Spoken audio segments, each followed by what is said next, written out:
yang judi lo, yang zina lo, yang mabuk lo. Tapi judi, zina, mabuk, maksiat, Mas.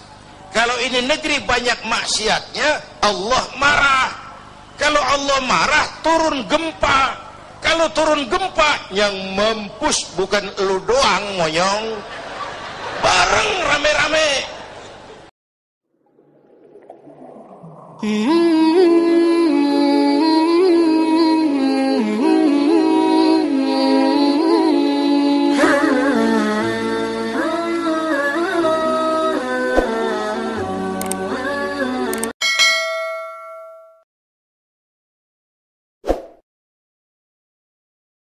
Korupsi, dulu korupsi katanya di bawah meja, sopan malu-malu.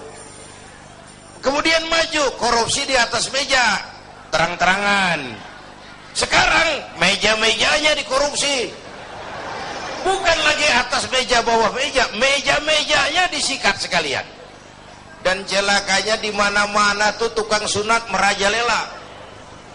Tukang sunat turun ke bawah sunatin, turun lagi sunatin, turun lagi sunatin, nyampe ke rakyat ujungnya doang, dikit banget.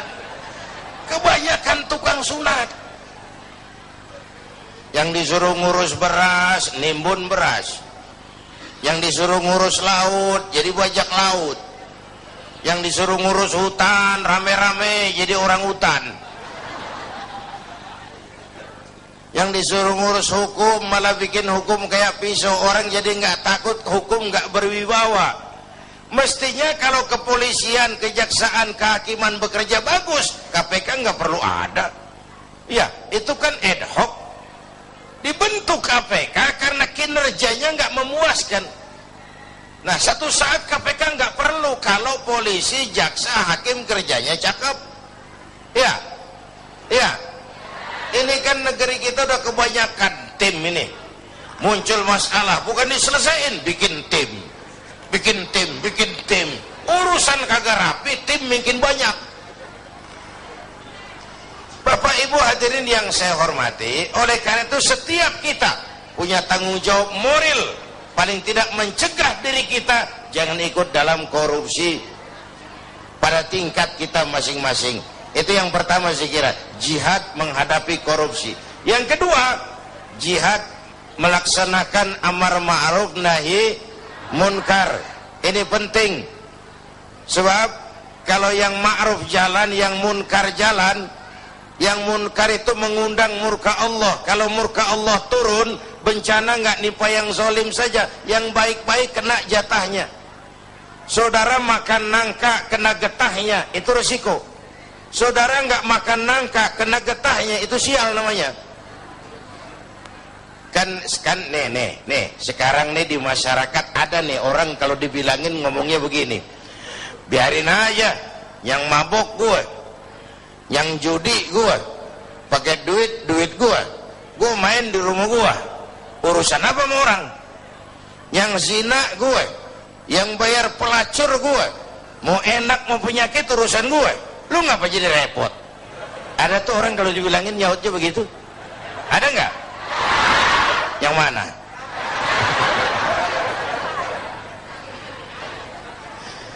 Saya kasih contoh lagi yang enak. Ini tengah hari panas begini, makan jambu air enak nggak? Nah, naik ke pohon jambu. Sampai sama tengah pohon, semut api gigit. Gatel, panas. Kita tengok, gile banyak juga lagi semutnya nih. Turun kita ke bawah, pulang ke rumah. Ngapain? Ngambil obor. Sundut obor menyala, balik lagi pohon jambu, sepohonan tuh semut kita bakar. Yang gigit atuh. Yang gigit tuh semut-semut lain kalau bisa protes ngomong tuh. Yang gigit lu temen gua nggak ngikut gua. Tapi kita nggak peduli. Mau gigit apa enggak, asal semut bakar. Gara-gara atung gigit sepunan dibakar tuh semut. Masyarakat begitu Pak. Iya, yang judi lo, yang zina lo, yang mabuk lo. Tapi judi, zina, mabuk, maksiat Mas.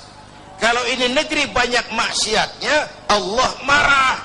Kalau Allah marah, turun gempa. Kalau turun gempa yang mampus bukan lu doang monyong, bareng rame-rame. Iya, iya. Enak kalau gempanya milik kiai, mohon minggir ya, mau gempa nih. Aduh, sopan bener itu gempa. Itu perlunya amar ma'ruf nahi munkar. Karena bencana kalau datang tidak hanya menimpa orang yang zalim, yang baik-baik akan kena juga jatahnya. Bapak Ibu hadirin yang saya hormati, nah pelaksanaannya memang amar ma'ruf lebih gampang daripada nahi munkar. Orang kalau diajak sholat paling kagak mau gitu doang dah, kagak marah, kagak ngomel. Tapi kalau dilarang mabuk, berkelahi. Diajak dilarang berjudi, dilarang berzina, bisa berkelahi. Tapi dua-duanya harus dilaksanakan. Itulah sebabnya ini jihad. Beramar ma'ruf apalagi bernahi munkar itu merupakan jihad yang harus kita laksanakan. Kedua-duanya nggak boleh pisah. Kalau yang ma'ruf jalan, yang munkar juga jalan, ya seimbang dong. Nah yang rugi, yang celaka sekarang nih, Bu, kalau ukuran ma'ruf munkar masih jatah kayak zaman kita nih, masih enak. Satu saat mana yang ma'ruf, mana yang munkar jadi remeng. Ya, ini zaman-zaman apa sih katanya, zaman orang pada pinter bikin bungkusan, entertain. Ya, orang pada pinter bikin bungkusan, yang ma'ruf kelihatan munkar, yang munkar kelihatan ma'ruf. Ayo udah ngalamin belum saat begitu?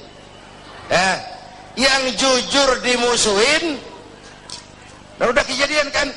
Yang laporan anak pada nyontek tuh dimusuhin yang jujur. Itu kan yang ma'ruf jadi munkar, yang munkar jadi ma'ruf.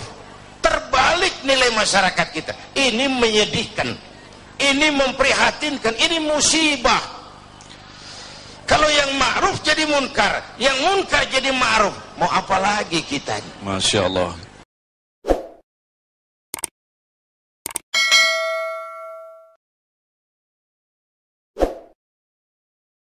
Masih pada jihad yang ketiga, yaitu jihad melawan kemiskinan dan kebodohan. Ini Rasulullah mengajarkan salahu ummati bil ilmi wal mal. Umatku hanya bisa menjadi baik dengan ilmu dan harta. Artinya dengan pendidikan dan ekonomi. Maka menghadapi kemiskinan dan kebodohan juga harus dengan melaksanakan semangat jihad. Nah, tiga jihad ini pasti ada resikonya. Tidak ada perbuatan yang tanpa resiko. Tidak ada perbuatan tanpa resiko. Mau jadi pohon tinggi harus berani ketiup angin. Iya. Iya. Takut angin, jangan jadi pohon tinggi. Jadi rumput. Enggak ditiup angin, cuman diinjak kebo.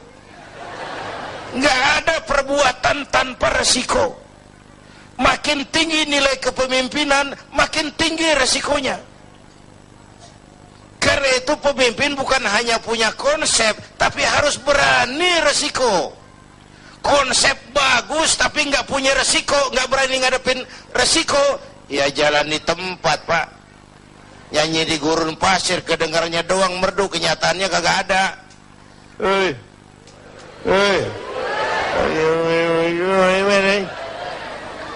Konsep bagus tapi nggak berani resiko, nyanyi di gurun pasir, merdu tapi nggak ada yang dengerin, nggak ada hasilnya.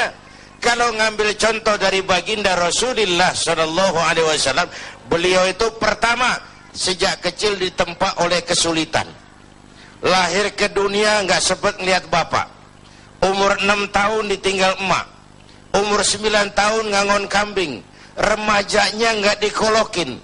Dari sini lahir jiwa prajurit, tegar, tahan banting, nggak cengeng, berani resiko, berani ngadepin resiko. Padahal jihadnya mula-mula teror mental. gagal teror mental, teror fisik. Muhammad jangan macam-macam, kamu mau apa? Kami ngerti Bani Hashim tidak bisnis, mau kaya, ngomong. Mau jabatan tinggi, jadi apa? Ngomong. Nggak usah ikut pilkada, ngomong. Mau perempuan cantik, anak siapa? Ngomong. Teror mental, gagal. Teror fisik, gagal. Kenapa? Beliau siap ngadepin resiko, berani. Sekali kaki melangkah ke depan, pantang surut mundur ke belakang. Itu namanya pemimpin. Jangan cuma ngatur penampilan pemimpin mah, berani resiko.